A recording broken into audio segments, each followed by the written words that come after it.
What's up, everyone? Welcome back to Maple Leafs Media. As always, I'm your guy, Jake. And in this video today, we're going to be looking back at the draft class that was selected by the Toronto Maple Leafs this past weekend. And we're going to be giving them an overall grade. This draft class is short, but it's sweet for the Toronto Maple Leafs. They only selected 3 players. They traded their other 4 picks. Their first pick came 57th overall. Pretty close to the 3rd round, but a late 2nd round pick. 57th overall, the Maple Leafs selected Matthew Knies. Knies is a big body left winger, standing in at 6'3", 210 pounds, and he's just 18 years old. Over the past 2 seasons in the U.S. Hockey League, Knies registered 87 points in 88 games played. That's as close as you can get to a point per game, and Knies is a big body power forward who has a lot of skill. He possesses strong playmaking ability, and he can score goals. I really like this pickup for the Toronto Maple Leafs. Knies, he still has room to grow into his body. He's going to get bigger, and he's only going to get better. But he's not quite ready for the NHL yet. He needs to continue his development, and he also needs to grow into his body a bit more. I think the ceiling for Knies is rather high. He has great assets, and he could definitely be a top 6 forward in the future. And if it all pans out for him and he ends up making the NHL, I would say that the floor for him is a bottom 6 guy. Knies was selected 57th overall, but the Leafs didn't have another pick until 153 overall. And with the 153rd overall selection in the NHL Draft, the Toronto Maple Leafs selected Ty Voigt. Voigt is a winger from the Sarnia Sting of the Ontario Hockey League. He's a smaller guy. He stands in at 5'10", 160 pounds. And before you say, oh, great, another small winger drafted by the Toronto Maple Leafs, hear me out, okay? In his rookie season in the Ontario Hockey League, Voigt had 8 goals and 20 points in 49 games played as a 16-year-old. This pick could very well end up being a diamond in the rough for the Maple Leafs. Despite not playing in any games last season due to the OHL lockdown and the pandemic, and he didn't play anywhere else either.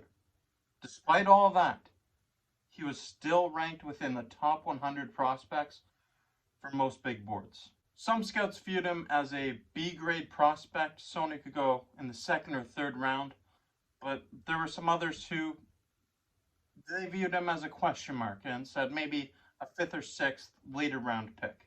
And I feel like part of that is due to the fact that he is undersized. He's 5'10", 160 pounds. But he's determined, and he is very difficult to get off the puck. His skating is excellent, and he's considered to be one of the most creative and dynamic playmakers in all of the OHL. I'm telling you right now, this pick could definitely pay dividends for the Toronto Maple Leafs, and it could be a steal in the end. I'm a big fan of the selection of Ty Voigt for the Toronto Maple Leafs. Last but not least, with their final pick in the 2021 NHL Draft, the Toronto Maple Leafs selected Vyacheslav Peksa, 185th overall. Last year, in his first year of NHL Draft eligibility, Peksa went undrafted, and then he opted to return to the Kazan system in Russia, where he posted a 2.57 goals against average and a .909 save percentage in 17 games played with their MHL squad. Peksa is 6'2", 163 pounds, so he has good size and he has athleticism to pair with that. But still, despite all that, Peksa was still unranked on most draft boards. He still has a lot to prove before we can even talk about him making an NHL debut. In last year's 2020 NHL Draft, the Maple Leafs selected another goalie who is also entering his 2nd year of draft eligibility from the same system, Artur Akhimov. I just mentioned that these 2 goalies came from the same organization, same system, so clearly there's trust with this organization and there's trust with these 2 goaltenders. That is definitely something that goes into your draft process. You need to trust the organization that's overlooking these players' development. So the Maple Leafs draft goaltenders in back-to-back years, and honestly, there's not much to be surprised by here. There's some question marks surrounding that position when it comes to the future of this organization. All in all, I really like the picks that the Toronto Maple Leafs made in this year's draft. There's only 3 selections, so not much room for error. I think this is going to be a boom or bust draft class for the Toronto Maple Leafs, but we're not going to know for years down the line what exactly we have with these talents. These are all second round and later guys. They're going to take longer to develop. I believe the players selected by the Toronto Maple Leafs in the 2021 NHL Draft possess loads of potential, but I also think that their ceiling is rather low for this draft class. Because this year, more than ever, in the midst of a global pandemic, it was harder for these scouts to get an accurate read and truly evaluate the talent of these prospects.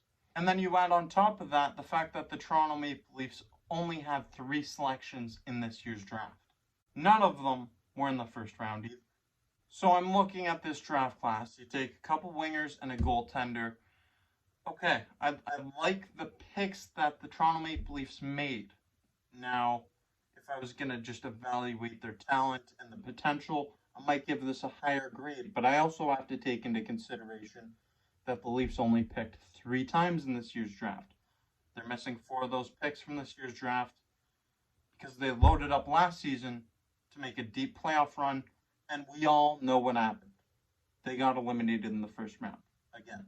So taking all of that into consideration, and this is taking nothing away from the prospects that the Toronto Maple Leafs just drafted, it's just there's only 3 of them. There's only 3 players in this draft class. I'm giving this draft class for the Toronto Maple Leafs a grade of, drumroll please, a C. I'm giving the Toronto Maple Leafs a C grade for this year's draft class. And again, I really like the prospects they drafted. I think they have loads of potential, but they just didn't have enough picks. It's hard to give a higher grade, a B or an A, to a team who had 3 picks. So that's my analysis of this year's Toronto Maple Leafs draft class. I want to know your thoughts in the comments section below. Let me know, what grade would you give this draft class? Thank you for watching. And also, if you haven't checked it out already, make sure you check out my other YouTube channel, Jake Varco, that's my name. I'm going to leave the link to that in the description below. It's just a bunch of sports stuff, not Maple Leafs related. So check it out. Thank you for watching. Until next time, go Leafs.